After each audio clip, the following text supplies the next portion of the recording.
মধ্যপ্রাচ্যের উত্তেজনা এবার আছড়ে পড়ল ভারত মহাসাগরের নীল জলরাশিতে। ইরানের পারমাণবিক স্বপ্ন ধূলিসাৎ করতে ট্রাম্প এবং নেতানিয়াহুর যে পরিকল্পনা ছিল তা যেন এখন তাদের জন্যই কাল হয়ে দাঁড়িয়েছে। আর সেটি কাল হয়ে দাঁড়িয়েছে তাদের ভাগ্যে।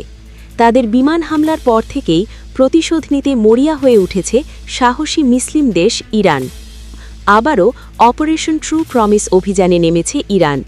আর সেই অপারেশন 4 এর অংশ হিসেবেই তারা আমেরিকা ও ইসরায়েলে ব্যাপক মিসাইল হামলা চালিয়েছে। আর তাদের সেই নজর কেবল স্থলে বা আকাশপথেই নয়, বরং সাগরপথেও। কোনো সাগরপথেই যেন ইরানিদের হাত থেকে নজর এড়িয়ে রেহাই পাচ্ছে না আমেরিকা ও ইসরায়েল। তাদের জাহাজ দেখা মাত্রই নির্ভুল নিশানায় মিসাইল দিয়ে উড়িয়ে দিচ্ছে ইরানের ইসলামী বিপ্লবী গার্ড বাহিনী। শুধু তাই নয়, একের পর এক মার্কিন সেনা নিখোঁজ হচ্ছে সাগরপথে ইরানের সঙ্গে চ্যালেঞ্জ নিতে গিয়ে। আর সেই ধারাবাহিকতায় এবার ভারত মহাসাগরে আমেরিকার যুদ্ধজাহাজ নজরে আসা মাত্রই সফলভাবে মিসাইল হামলা চালিয়েছে ইরান। আর সেই হামলায় আগুন ধরে যায় দুটি জাহাজেই। এ নিয়ে ইরানের ইসলামী রেভলিউশনারি গার্ড কর্পস বা আইআরজিসির দাবি করেছে তারা ভারত মহাসাগরে আমেরিকান যুদ্ধজাহাজ লক্ষ্য করে সফল ক্ষেপণাস্ত্র হামলা চালিয়েছে।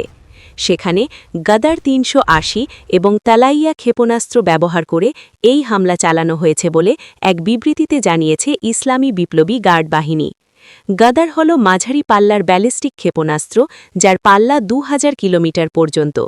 অন্যদিকে তালাইয়া একটি কৌশলগত ক্রুজ মিসাইল ব্যবস্থা, যা ১০০০ কিলোমিটার দূর থেকে লক্ষ্য ভেদে সক্ষম এবং মাঝপথে লক্ষ্য পরিবর্তনের ক্ষমতাও রাখে, যা একে রুখে দেওয়া প্রায় অসম্ভব করে তোলে।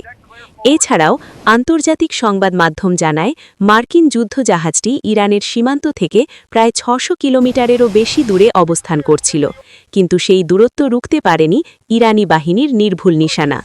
হামলায় দুটি মার্কিন জাহাজে ভয়াবহ আগুন ধরে যায় বলে দাবি করেছে তেহরান। সাগরে ইরানের এই রুদ্রমূর্তি দেখে এখন রীতিমতো আতঙ্কিত পেন্টাগন। যদিও এই হামলার বিষয়ে এখনও ওয়াশিংটন বা তেলাবিবের পক্ষ থেকে কোনো আনুষ্ঠানিক বিবৃতি আসেনি। বিশ্ব রাজনীতির এই দাবা খেলায় ইরানের এই পদক্ষেপ কি বড় কোনো যুদ্ধের সংকেত, তার সময়ই বলে দেবে। দেশ বিদেশের আরও সব গুরুত্বপূর্ণ খবর পেতে আমাদের সাথেই থাকুন। ধন্যবাদ।